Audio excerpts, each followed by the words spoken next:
If I had not been in Sabbath and Rainbow and had the material to play when we did our first Dio tour, we would have done exactly what we did, which was all the songs from Holy Diver. But that album was only about 48 or 49 minutes long, and that wasn't long enough to play. So I was lucky that I had songs from other bands, and I was lucky that I had successful songs from other bands. And to this day, we still do those same songs, because if this band doesn't keep them alive, then you'll never hear them again, because Rainbow is non-existent, and the Black Sabbath that is now is the Black Sabbath with Ozzy in it, and it's not the band that will be playing those songs. And they're such good material, and they've withstood the test of, certainly 20 years now, if not longer, actually longer than that. In the case of Rainbow, 30 years. And they become expected. They're just, good music is good music. And believe me, I'm not comparing the music I made to Bach and Beethoven and the masters, but in some ways their material lasted for such a long time because it was good music, and if it's good music, it'll last. So yeah, I was very lucky to have those things to fall back on to make the set longer, but now I've locked myself in and I've painted myself in the corner, and I always have to do them, but it's okay, I like them still.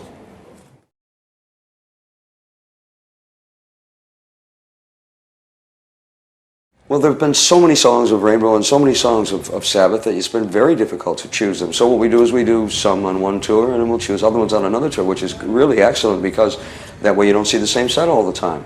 And people are surprised when oh, I didn't know you were going to do that. Oh, how wonderful. And we still do that to this day. There's so much material to choose from the past. Not only now, past from Rainbow and Black Sabbath, but of course past from Dio too. So many albums to choose from. So life is good when it comes to that, and we're always making new product. So we have just a plethora of material to choose from.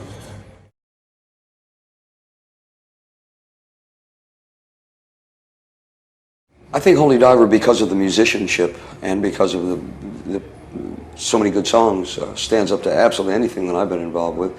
Again, I've mentioned before the album, the very first Rainbow album I really liked as well, which was called Ritchie Blackmore's Rainbow. The second album, which was the one that really kind of got us there, was the album called Rainbow Rising. That and Heaven and Hell and Holy Diver, I think, are among the best things that I've ever been part of. So I think it stands up with absolutely anything I've done that was good.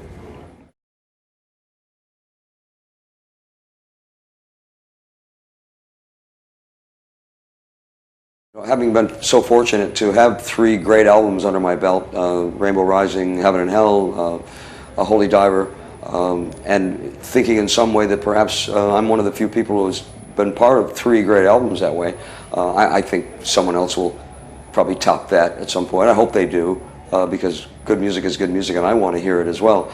I've just been very lucky to have been in the right place at the right time with some talent that I've known how to use with some extremely talented people. But I think that'll happen again. No record goes unbroken. I hope they do.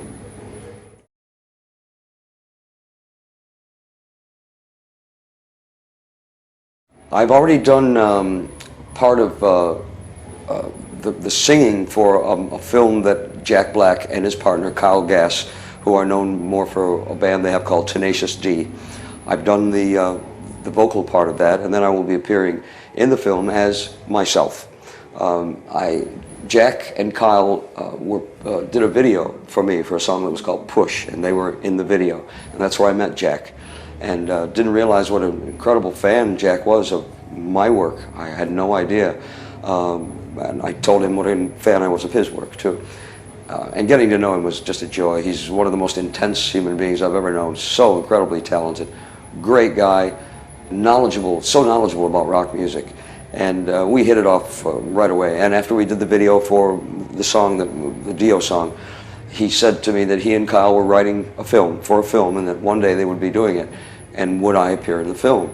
And I said, of course I would, absolutely. So about 2 years down the line, I got a letter from Jack, from his production company, and the letter said, Dio, that's what he calls me, Dio, I'm finally making the movie, and I want you to play the part of Ronnie James Dio. He said, and if you don't, I probably won't make the movie. He said, well, I probably will, but it won't be as good as if you weren't in it. So would you please do it? And so I called him, and I said, of course I would, Jack. And he was so pleased, and I was pleased as well. So as I say, I've done the music for my part of the film already, and my premise is Meatloaf plays his father.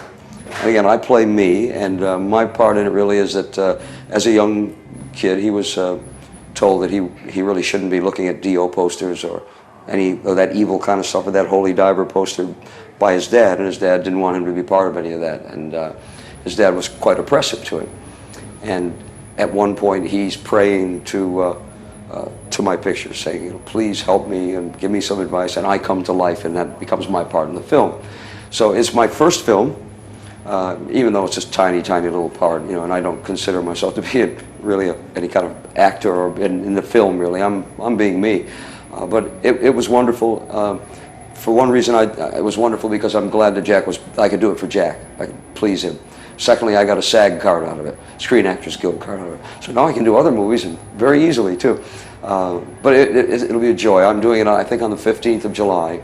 I'm going to go into the filming situation, and I have no idea what to expect. But if it's anything like doing videos, it'll be the most boring thing that's ever happened, because all you do is hurry up and wait. Hurry up and wait. So I hope I can just do it quickly. All I have to do is lip sync the part. I think I can do that. But I'm looking forward to it very much.